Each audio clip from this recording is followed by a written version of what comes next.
오늘부로 이제 이재명 대통령이 이제 21대 대통령으로 대통령이 이제 확정이 됐죠. 그래서 이제 오늘부터 이제 시작을 하는데, 그러면서 이제 그러면은 이렇게 21대 대통령이 이제 정권이 바뀌었잖아요. 그러면은 이제 우리는 어떤 걸 준비해야 되고 앞으로 어떻게 될 것인가를 한번 예측해 보려고 합니다.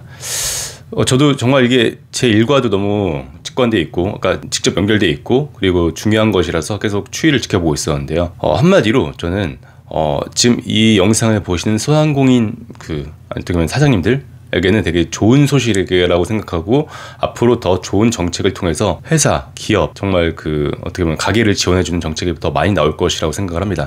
사실 예전에 뭐 단순 예로 들면요, 너무 그 이전 시기 너무 그러니까 뭐 박근혜 정부에서 그 문재인 정부로 넘어오면서 청년 고용 지원금이 되게 강화됐었어요. 그래서 뭐 청년 추가 고용 장려금이라든지 청년 특별 채용, 뭐 디지털 일자리에 대한 그 자금 같은 것들, 무료 지원금이 많이 나왔었거든요.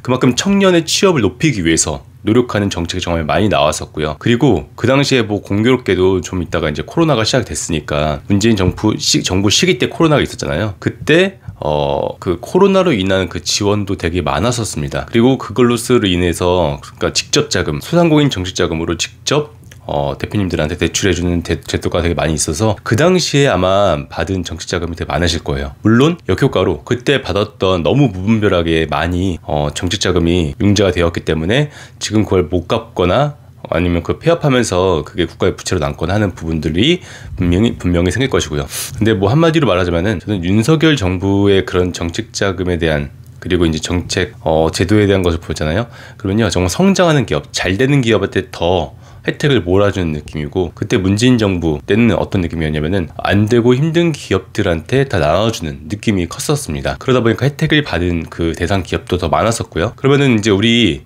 앞으로 있는 이재명 정부 때는 그럼 어떤 식으로, 이재명 대통령 정부 때는 어떤 식으로 그러면 정책자금, 소상공인 정책자금이 이제 실행이 될 것 같냐? 그리고 그렇게 소상공인 정책자금이 그러면 앞으로 어떻게 운영이 될 것 같냐 하고 예측을 해보면요, 소상공인 정책자금 전문기관을 준다고 할 만큼, 그렇게 목표를 두는 만큼 정말 소상공인들에 대한 지원책을 되게 다양하게 그리고 폭넓게 이제 할 것 같고요. 그리고 우리가 이제 최근 들어서는 막 그 금리 인하 또는 흔히 말해서 지금 대출된 것들의 좀 기간을 연장해주거나 하는 그런 제도가 많았다면은, 다시 직접 사장님들한테 정말 힘들고 돈이 필요하고 돈이 주어지면은 사업을 잘할 수 있는 사장님들한테 돈을 다시 주는 그런 정책이 다시 많아질 것이라고 생각을 합니다.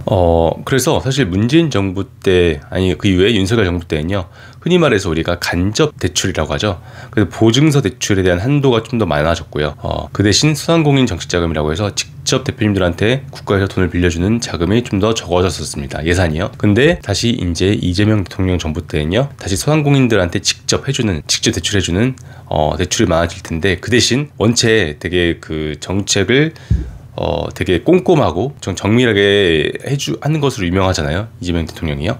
그래서 정말로 이제 그 대표님의 그 심사를 해서 그 돈을 줄 수 있는 자격이 있는지 없는지에 대한 그 조건이 더 실용적으로 조금 더 정밀하게 바뀔 것 같습니다. 그래서 정말 사업성이 있는 대표님, 흔히 말해서 좀비 기업한테 주는 그런 정책 자금은 많이 없어질 것 같고, 사업성이 있는데 일시적인 경영이 힘든 분들을 위한 정책 자금이나, 그리고 마중물로서 더 성장할 수 있는 기업한테 주는 자금들이 더 많아질 것으로 예상이 됩니다. 그리고 우리가 대표적으로 많이 줄었던 게, 또 어떻게 보면 윤석열 정부를 들어서서는 고용지원금, 무료 고용지원금이 정말 많이 줄었거든요. 그래서 정말 스테디셀러 같은 고용지원금이 있었잖아요. 뭐 신중년이라든지 정규직 전환 지원금이라든지, 그런 식으로 뭐 정규직을 시켰을 때 주는 지원금이나, 그리고 50대 이상의 분을 취업시켰을 때 주는 그 지원금들이 사라졌었는데, 그래서 거의 지역으로 숨었었는데 그런 부분들이 다시 강화될 것으로 보이고, 그래서 중장년층에 대한 채용 플러스 그 대신 청년들에 대한 채용에 대한 지원도 워낙 많이 줄었기 때문에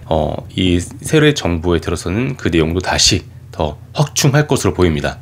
그리고 우리가 이제 주 4.5일제를 지향하고 있잖아요. 그렇기 때문에 그것에 대한 그 고용 보조금도 아마 분명히 나올 것으로 생각을 합니다. 그러면은 우리가 이런 상황에서 어떻게 준비를 해야 될까? 정말 단순한데요. 우리가 고용보험 사이트, 그러니까 거기서 고용지원금을 거의 다 하잖아요. 그리고 우리가 각 그 회사에 맞는 정책금융기관의 사이트들이 다 있어요. 그리고 우리는 요즘에는 누구한테 맡길 필요 없이 거기서 직접 본인이 다 정치자금을 신청하실 수가 있고요. 그 사이트 회원가입하시고 준비하시고 거기에서 나오는 정보들을, 공지들을 빼놓지 않고 보도록, 어떻게 보면은 그 일주일에 한 번은 적어도 확인하실 수 있도록 꼭 하시는 게 중요하고요. 그래서 모니터링 하시는 거 중요하고, 그리고 우리가 부가세 신고나 그리고 3년간의 재무제표를 관리해 놓고 그게 없으면은 그걸 만들어 놓는 것이라도 꼭 하셔야 되고, 그리고 우리가 세금 체납 없이 하셔야 되는 것들, 그리고 이제 우리가 뭐 연체 없이 하는 것들, 신용 관리하는 것들, 이런 기본기들을 꼭 지금 준비해 놓으시길 바라겠습니다.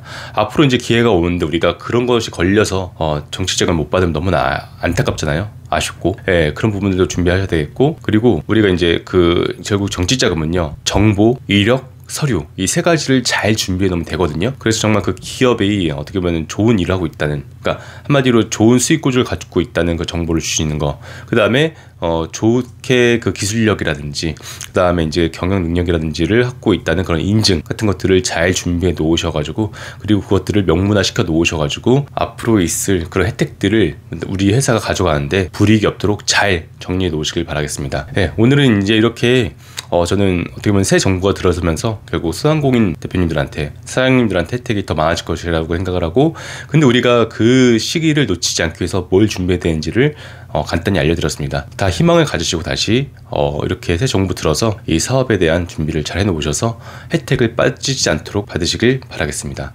이상으로 해결사 조 팀장이었습니다.